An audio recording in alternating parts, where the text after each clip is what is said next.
we organized the March on Frankfort in 1964. I got very involved in that, and of course, we were able to get Dr. Martin Luther King as our speaker and Jackie Robinson. And Peter, Paul, and Mary were the entertainers.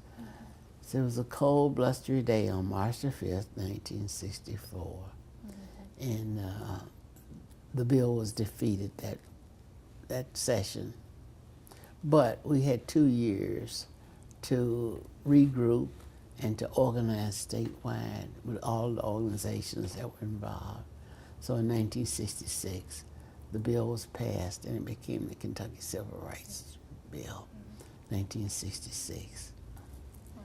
You mentioned in the march that Jackie Robinson was here. Yes. You mentioned Dr. King and others. As you know, they recently released a movie on Jackie Robinson. I know, I haven't seen it yet, 42, but I'm going to see it because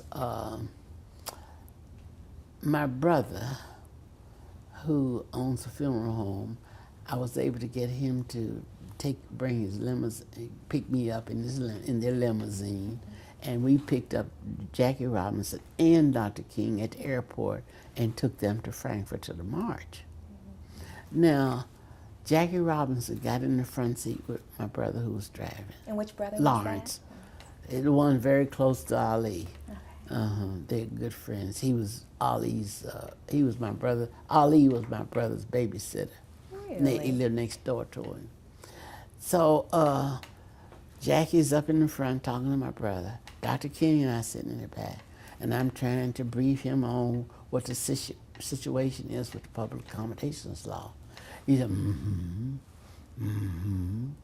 And that's all I remember him saying. I was just talking, telling him what was going on, who was for it and who was against it, where the governor stood. All the time, when I think back, he was not really interested in what I was saying. But anyway, we got to Frankfort, and so after the march, so some of the reporters told me that, well, the governor was in his office. I said, well, they asked him to come out and speak to the people. They said, well, we did, but he won't come out. I said, okay. I said, after it's over, we'll go see him. Bold. I took Dr. King, Jackie Robinson, and about 4 or 5 black preachers. I said, come on, let's go see him. When I knocked on the door, because I'd worked for him a whole year to get him elected, Ned Breathitt. I worked in his primary and in his general. So I felt, I'd knock on his door. Well, who should answer the door? The manager of his campaign when I was working in CFI. She said to me, Georgia, I never thought you'd do a thing like this. I said, June, you know what? I never thought that he would win, and he gave everybody a job in Frankfort and never offered me one. I said, I never thought he'd do that either. And I went on past her, I took him in, I introduced Dr. King to Governor Breathitt was sitting there behind just grinning, and introduced him to everybody.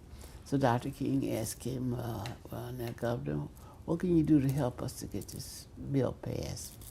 He says, well, I've been trying. I just got sworn in January, and this is just March, and I haven't built up the rapport with the legislators that I should have. He went on and on. So anyway, we left that in. Do you know the name of some of the pastors you were with as well? Yeah, let's see.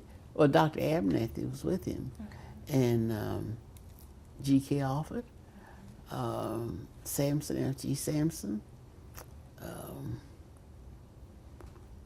Let's see, and there was several others. I think Charles Elliott, Jim Miller, James Miller, and well, about 5.